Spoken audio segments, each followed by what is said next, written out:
Hey there. Welcome back. Today I felt inspired to sit down with you for a little tea and heartfelt chat. It's been a little while since I've done one of these, and lately I've been in the throes of recording lots of fall-themed content for you. And this wasn't even a topic that I necessarily had on my list for this little series. But I just felt inspired to sit down and talk to you because I have been really having a spike lately in struggling with my anxiety. And so rather than just kind of push through with my creating and trying to act like that's not happening, it's always really important to me to be honest with you and to create a space here where we can talk about what's really going on for all of us. And so here I am. And today I actually, instead of tea, I have hot cocoa. I've been on a real cocoa kick lately, but I still have some of my herbs growing outside in my boxes on the porch. It hasn't gotten cold enough at night yet to, for those to freeze over and to be the end of that season. So I put some of my chocolate mint. I put some chocolate mint down into my cocoa. So now it is chocolate mint hot cocoa, and I have it in my new mug that I got at the Renaissance Fair, my super big mug. So I feel very cozy with this right now. So if you would like to get a tea or a cozy beverage to enjoy while you listen to this little chat, then please do so. And I don't really have anything planned for this, so we'll see where it goes.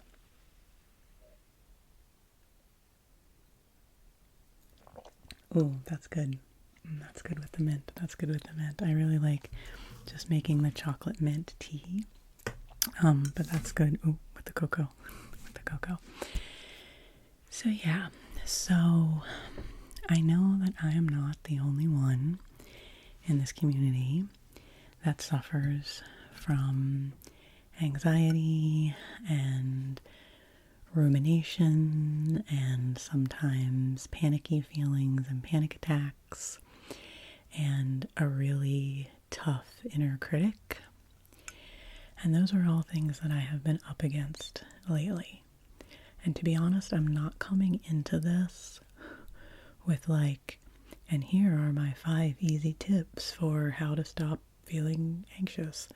I'm just coming into this knowing that for me, talking about it and sharing it is always helpful. So I am just going to talk a little bit about what's been going on for me, and I hope that there might be something in it that resonates for you that you can relate to, so that you might feel like you're less alone in whatever you're feeling or experiencing these days. And it always helps me to remind myself that I am not alone. And I think sometimes as a creator, as someone who's putting out content, it can be really easy to fall into this trap of I'm on this side and you're on that side, and I have to keep everything on this side really together, everything over here has to be really polished and put together for you, and I need to be creating content consistently and putting things out, on a regular schedule and producing for you in a way that seems clean and productive and all of that. But I know in my heart that for those of you who are here in this community, one of the things you value about my videos and you value about this space is the fact that it isn't perfect. And the fact that I don't, have a super fancy studio set up here and it's just, me and my Blue Yeti and, I'm just doing the best that I can, and that it's not, this isn't my professional career. I'm not a professional full-time ASMR creator. This is something that I do because I love it, and I do it because I care about all of you. And I know in my heart that these videos are helping people, that they are helping you, that they are helping someone. And that is just such an anchor for me, because a lot of the anxiety that I've been dealing with lately is anxiety about me being at this transitional time in my life and in my career, and what I'm doing, what I'm going to do in this next chapter of my life to make money. And I've just been feeling really hard on myself about that, and some things that I have been pursuing as possible jobs and possible things to explore, none of them full-time, but possible ways to supplement what I'm doing and supplement my income and stuff like that. I don't know, have been more complicated than I thought, or haven't worked out as smoothly as I had hoped, or it's just been bumpy. And I've just found myself lately, I've just had this tendency to just be really, really hard on myself lately. And I feel like my inner voices, my inner critic voices, have just been really, really relentless lately with me, and not given me a lot of space for self-compassion. And that's something that I am really wanting to focus on, which is probably why all of those voices are coming up and kind of saying, hey, no, Devan, don't focus on self-compassion, focus on all these other things. I know whenever I'm making progress somewhere, that's when, I don't know, as I'm moving forward and kind of releasing a lot of old yucky things, those old yucky things have to work their way out, right? And so sometimes they come to the surface and show themselves and rear their nastiness on their way out. And so that's what I'm hoping, is that a lot of this anxiety that I have been feeling is me releasing things and letting go of that anxiety. And I've been doing a lot to try to physically let go of anxiety. Like when I do feel anxiety, like yesterday, I was having a time when I felt really anxious. I went outside, I laid a blanket, I laid like an old sheet down on the ground, and I just laid down on the ground. I would have laid directly on the ground, but we still have ticks and stuff like that, so I was being somewhat conscientious about that. I just laid down on the ground. And I was like, okay, I'm going to lay here on the ground until I feel a little more connected to the earth, and I feel a little bit less like I'm spinning around and around and around. And another thing, I think what this transition time with my career really represents for me is uncertainty. And I've been feeling uncertainty in a lot of different ways in my life. And let's just take a moment to recognize that there is so much uncertainty in the world right now. Okay, when we look at the landscape of what is happening in the broader picture of things, there is so much uncertainty for so many people, and in a lot of ways we just don't know what's going to happen, and that is really unsettling. And it's okay to feel unsettled by that. Like, we are human, and it's okay to have a reaction to that, and it's okay to feel unmoored by that. And so if you're feeling that way too, I just want to take a moment for all of us to recognize that, we're doing the best that we can in some extraordinarily unsettling circumstances. And so I just want to give myself some love and give you some love in this moment as we experience that. And so I'm trying my best to focus in on all those small things that I can do, like having that time in nature, making sure I'm eating. Friends, for me, having a blood sugar crash can just like spiral me into the worst mental health space that you can imagine.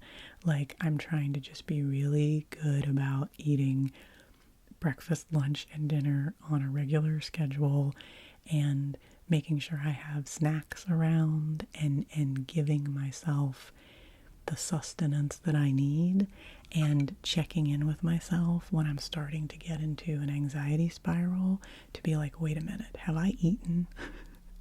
Because sometimes that simple thing can really, really help. And when I'm in that space, I feel really disconnected from my body, and so tending to my body doesn't feel important. And so that's something that Justin is really good at reminding me about, and that I have tried to build in cues for myself of just like this repetition for myself of remembering that, like, okay, I'm feeling upset. Before I go off into a spiral of thoughts about it, let's check in with what's going on physically. Am I hungry? Do I need a little rest? Do I need to sit down? Do I need to take a nap? Or the opposite? Like, am I feeling keyed up and it would be great to take a walk right now? I've been taking a lot of walks lately. Would it be good to turn on some music and dance? Would it be good to just like punch a pillow or shake my arms and legs? I hadn't had to do this in a long time. I used to do this a lot, but I did this the other day where I did what I call raging baby. Okay, do you know what happy baby pose is in yoga? Where you lay on your back and you lay on your back, you put your arms and your legs, up in the air, and, you can hold on to your feet, do whatever. Back when I was having a lot of anxiety, this is something that came to me and I started doing, where I would just lay on my back, like an overturned beetle with my arms and my legs up in the air, and just shake my arms and legs, and sometimes vocalize and sometimes yell and be like, "Argh!" and just do that, like, until I'm kind of tired from doing it, and release all of that, anxiety. I also like to shake. I like to shake my body, shake my arms, shake your sillies out as a thing, shake your anxiety out as a thing. I like to shake my body. I like to give myself some touch, some healing touch, some grounding touch. These are all things that I know to do, and I do them as best I can. But I also want to recognize that sometimes, despite having all of those tools, sometimes I just have really, really bad moments. Sometimes I just have a really, really bad anxiety spell. I just have a really bad anxiety spiral that I just have to release and let out of me the best I can, and then try to recover from it the best I can.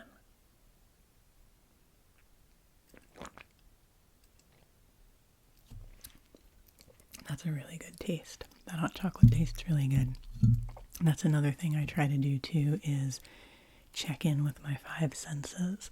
There's a lot of exercises around that, where you can be like, okay, like I can never remember the numbers for these kinds of things, but like, what are 5 things I can see? What are 4 things I can hear? What are 3 things, I can touch? What are 2 things I can smell? What's something I can taste? But for me, just sometimes being like connecting to something sensory, like the taste of something, or the feeling of my hands, or looking around the room and being like, oh, okay, I see that thing, or naming colors that I see. Like, there's all kinds of different things like that. And for me, scent is really a good thing. I have a lot of different aromatherapy type, I have a little lavender roller that I like to smell. I have different things that bring me comfort to my 5 senses. So I try to do those as well. But I guess the other thing that I really wanted to touch on, that I started to touch on here, is just uncertainty, and how it just comes home to me again and again that getting to a place where I am okay with uncertainty, even though it is never easy, is so key to my well-being and my peace and to having personal peace, because there's always going to be uncertainty. Like right now, I have this uncertainty about where I'm going with myself. I have some uncertainty in my life right now because somebody that I really care about is going through some health issues and doesn't know exactly what that's going to look like moving forward. And any kind of uncertainty around health and wellness for ourselves or for somebody we care about is really, really hard. I also have, this is the one that really gets to me. I have some fun things coming up. I have some fun, exciting adventures coming up that I'm looking forward to. I can't remember if I've shared this yet in a video or not, but I'm going to be traveling to go to the wedding of some really good friends, and I'm excited about that. But there's some uncertainties around that. Like, we're going to take Foxy with us. We're going to take our dog Foxy with us on this trip. And that we've come to the conclusion that that's the right choice of what we're going to do.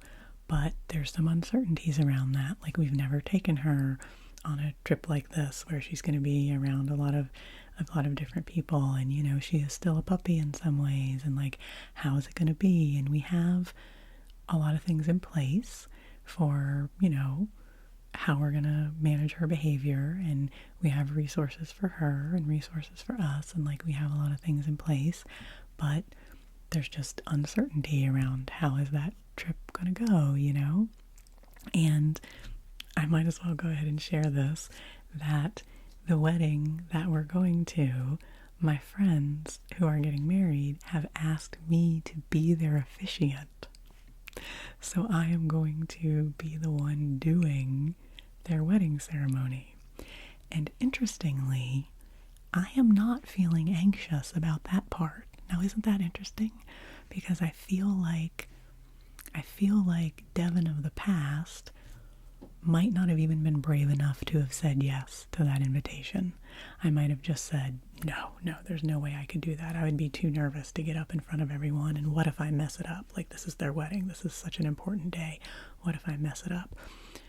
But I'm not scared about that part.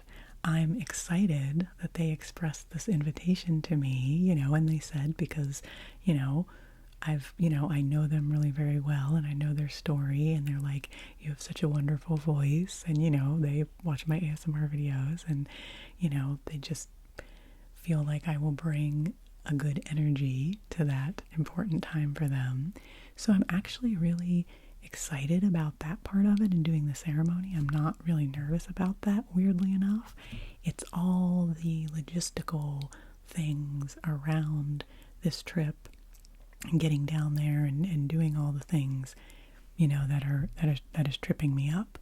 And I'm finding lately that I think that's what my brain is doing also in this instance where I have concern for this person in my life and some health issues that are happening, is rather than just acknowledging the uncertainty and the worry that I'm feeling around their well-being, my brain is going into all sorts of like logistic mode and like, well, what can I do to support this person and their family, and how can I be there, and what can I do, and this tendency that I have to want to swoop in and save people. And I guess that's the other thing I wanted to talk about a little bit, which I think I've talked about in videos before, is the swooping. That when I feel uncertainty about something or I feel anxiety about it, my go-to thing is to try to control the situation, to try to say, okay, well, if I can just plan enough, if I can just get enough details figured out, then I can swoop in and save the day and make sure that everybody's going to be okay, and I can take care of everything, and none of us will have to be worried or hurt or upset, and nobody will have to feel any pain ever. And that's ridiculous and impossible. And that ties into perfectionism, which I probably talk about in every one of these videos.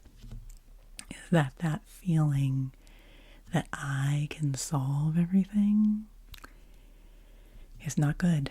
It's not good because it's not true, and it puts this weight on my shoulders.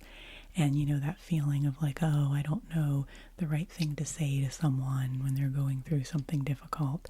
I don't know what to do. I don't know how to. And repeatedly, I have had people say to me, like, you don't have to say some certain right thing. You don't have to say anything. Just knowing that just asking about how a person's doing and showing that you care and willing to be in presence with them and being willing to say, like, this is really hard. I don't really know what to say to try to help you, but I care about you and I want to be beside you in whatever is going on with you. That is valuable. That is valuable and that is important. And so I just wanted to acknowledge, I also think that the fall season, as much as we all love it, and as much as it's cozy and fun and lovely, there is an angst in the fall. There is grief in the air. Things are changing. Things are fading. There is decay. It is a time of endings. This abundance of summer is now ending. Things are closing down. Things are quieting down and going back into hibernation for the winter. And I feel like especially right now, in the climate that I live in and into some different places, there's such a back and forth. Like some days it still feels like summer and everything's hot and sunny and shiny and the flowers are still out and woo. And then the next day it's like cold and rainy and meh. And there's just such this push and pull. It's like the scale.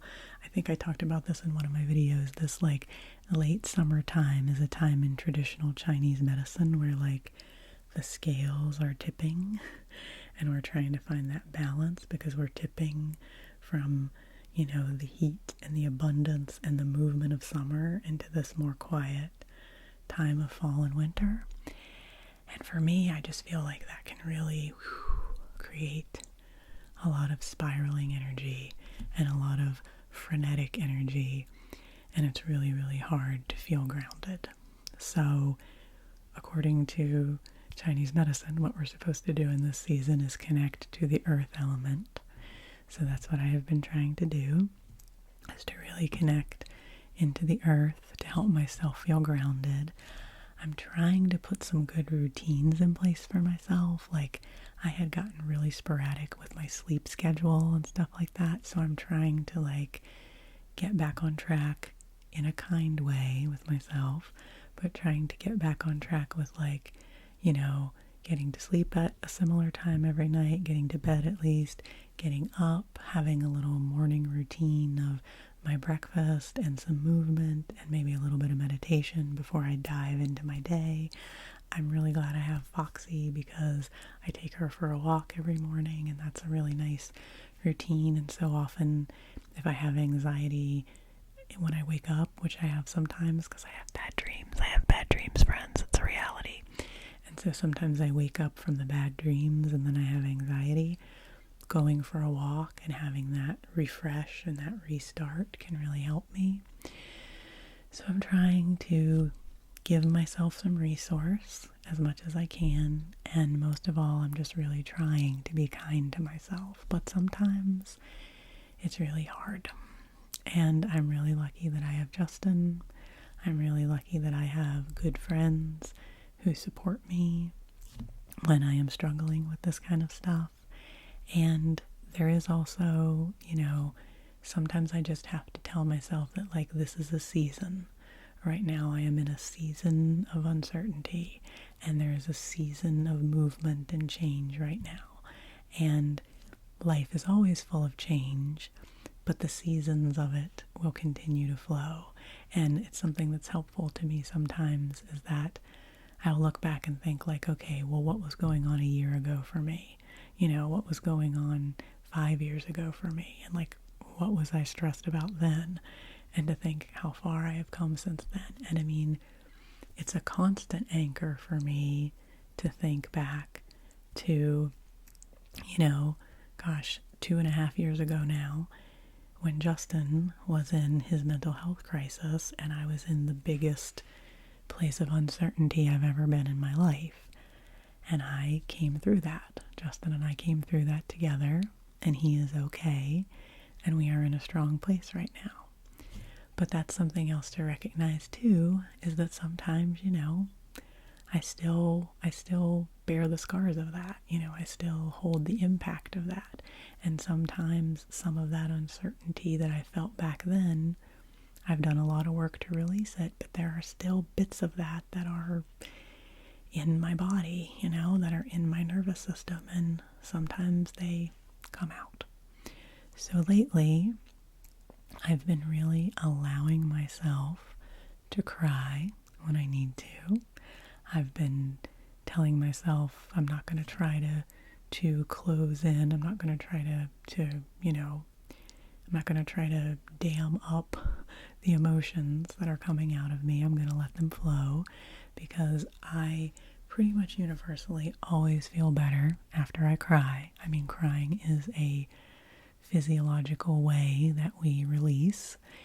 And I know for a lot of people, I have people in my life who tell me that they wish they could cry, and their body just won't let them have that release. So for a lot of my life, I have felt ashamed of being such an emotional person and of having such big feelings and having my emotions just flying out of me all the time.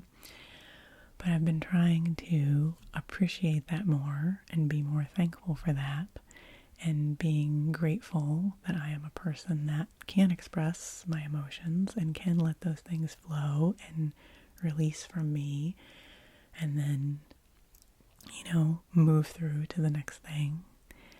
And so I'm just trying to love on myself as best I can. And I really hope that you will love on yourself too. And I just wanted to recognize that, this can be a tough time of year. This can be a tough time of year. And we're all going through a lot right now. And I just wanted to make some space to acknowledge that and to say that I care about you, and I care about whatever it is that you're going through. And I think as humans, it's really important for us to hold space for each other, to just say sometimes, life is hard. We are up against hard things. Life is hard, and life is also beautiful. Life is full of so many beautiful moments and so many beautiful connections, and being a human in a human body is such a miraculous thing.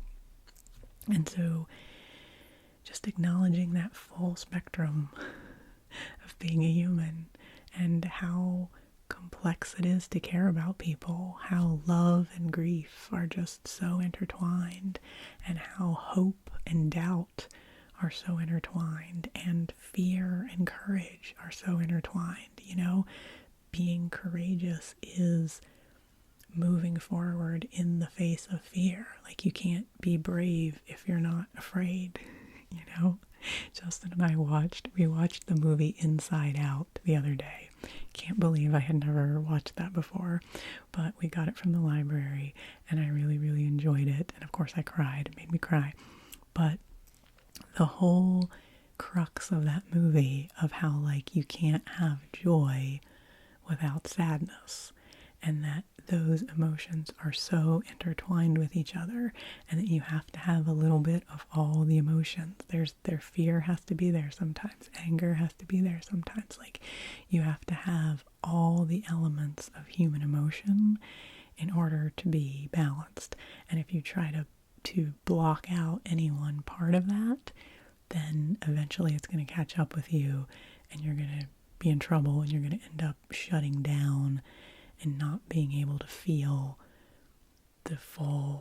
not being able to fully feel your life and have the full experience that you want to have in life. So watching Inside Out kind of gave me a little reminder. I really related to the sadness character. I thought she was so great. And sometimes I'm like, yeah, that's kind of how I am sometimes. And it gave me a little reminder that it's okay. It's okay to have that sadness part. That's, as a society, we so want to push that away. We want everybody to be happy and energetic and, everything's great all the time. And that's just not what it is to be human.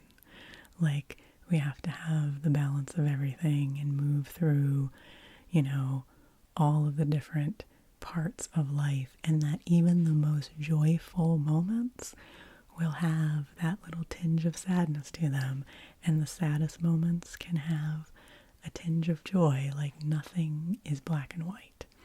And so maybe I'll wrap this up by saying that when my anxiety takes hold, it wants me to think in black and white thinking. Like, this is good and this is bad and you are bad so often. Or like, this situation would have been perfect, but now it's ruined. Like, that's one of my pain body's biggest things that it loves to tell me, is that I ruined something, or something is ruined because of something that happened. And, that is usually not at all true. Like, something may have gone awry or amiss from what I would have ideally liked, but, to say something is ruined, that something is irreparable, that there's nothing good left there to hold on to, is usually not the case. So I'm trying to think less in black and white thinking and allow myself to see the nuance of situations and to find the little moments, to find the small elements of things, the elements of good when things go wrong. And in these times of such uncertainty, to recognize the things that I do have to hold on to, the things that I can provide for myself, and the things that other people give to me, and the things that I have in my life that are stable and can anchor me. And that's something that I really like to think about. I need one more sip of cocoa. And maybe I haven't done this in a while. This is something I learned about in my embodiment training, which is to actually make a list of resources. Like, what are the things that resource me? What are the things that make me feel better when I'm feeling really anxious? And those things can be as simple as like, getting a cozy blanket, or petting my dog, or looking up at the sky, or stepping away from screens, or thinking about somebody in my life. This is something I've been doing more lately when I'm hard on myself. My therapist and I were talking about this. Going to therapy is also a really good thing. If you can, spend some time in therapy. I was talking to my therapist about this, about when I'm being really hard on myself. First of all, one tactic is imagining what I would say to someone else, what I would say to someone I care about if they were in the situation that I'm in and were expressing the feelings I'm expressing. So that can be helpful, because I'm so much nicer and kinder and more patient and more compassionate with other people than I am with myself. But also envisioning people in my life that I know care about me, and what would they say to me? What would they say to me, And so I try to have this little, kind of like a cheering squad in my head of like, who are the people that I know are rooting for me? And I know a lot of you out there are rooting for me. I sometimes think about that. I think like, what would my ASMR community, like what would all of you say to me if you were right here with me when I was in one of these times where I'm being so hard on myself? Like, I know you would be encouraging and you would be compassionate, And, sometimes we can't always, it's hard to identify when we're being hard on ourselves who those people are, because sometimes our voices want to flip things around and say, well, nobody cares about you. Everybody hates you. You're not good enough, for anything or anybody. So spending some time to think about those things and write them down, and maybe even put them up somewhere, so that when you have one of those moments, you have something to go to remind yourself, no, these are people who care about me. These are things that will help me. These are things I know to be true. Maybe I'll do that. Maybe I'll make a list of things that are true that I can read when my voices in my pain body are trying to tell me that none of the things that are nice about me are true. But last thing that's coming into my head was an exercise that we learned in my embodiment training, which was when you were dealing with anxiety or a tough situation to literally imagine one of these supportive people. This could be a real person in your life. This could be a fictional character that you relate to, someone that you admire and that that makes you feel good, and would be encouraging to you if they were real. This can be a spiritual figure or someone in your religious life or your spiritual life that you look up to and that you feel supported by. Some sort of figure or entity or person or force. And imagining that person, I'll say person, imagining that person standing behind you and literally having your back and maybe putting their hand on your shoulder, and then imagine facing whatever the difficult situation or the difficult emotion is that you're facing. Imagine doing that with this person behind you who's literally got your back and is literally supporting you with their presence. So that's just a little something to think about that might be helpful to you. And in this moment, even though I can't be with you where you are right now, you are welcome to think about me in that situation, because if I could be with you, I would certainly have your back. I would certainly stand behind you and support you and give you whatever encouragement I could to face whatever you might be up against. And I want you to feel that love and encouragement for yourself, and I am going to keep doing my best to allow myself to feel that love and encouragement and to give that love to myself. So let's all try in this fall season to be patient with ourselves, to take care of ourselves, and to show ourselves the love and the compassion that we deserve. Okay, so this was me sitting down with my cup of tea, having a heartfelt chat with you and with myself, because I needed to hear all this. And so when I go back and edit this, I'll be like, okay, yeah. And again, just to know that, there's going to be rough moments. And the other thing I wanted to say is that, as this season goes on, and I am going to be doing some traveling, and I'm going to be supporting some people I care about, and things are going to be happening, I am going to really have compassion towards myself about my creativity in this channel. And I will share with you as often as I can, but I am also going to take care of myself and take the breaks that I need and just make sure that this continues to be a creative outlet for me that always feels nourishing and doesn't become something that I feel stressed about and feel like I'm not doing enough for all of you, because I know you want me to take care of myself and that you appreciate what I do, and I'm really grateful for that. So this has been another tea and chat. Cocoa and chat. Whenever I do these, I always think, was that any good? But I bet it's going to be just what somebody needs to hear, and I think it's what I needed to hear, so it was worth doing. So take good care of yourself, friends. Be kind to yourself, be gentle with yourself, be tender with yourself, because you deserve it. Rest well, and I will see you